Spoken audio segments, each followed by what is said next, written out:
msiwaonee wivu watu waovu. Yani usimuonee wivu mtu muovu unapoona kama anafurahia maisha, ameshangilia maisha.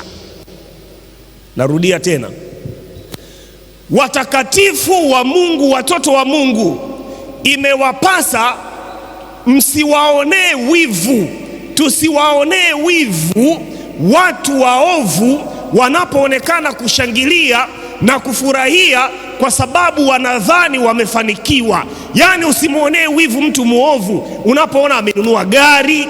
Usimuonee wivu mtu muovu unapoona amejenga nyumba. Usimuonee wivu mtu muovu unapoona kama anafurahia maisha, anakwenda baa na kunywa pombe. Usimuonee wivu mtu muovu unapoona anakwenda kwa wanawake, anakwenda kwa wanaume, anakuwa na yale mababa, yale mtu mazima. Yani usiwaonee wivu watu waovu wanapoonekana kama wanafanikiwa.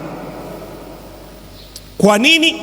Kwa sababu mafanikio ya watu waovu ni ya muda kitambo tu.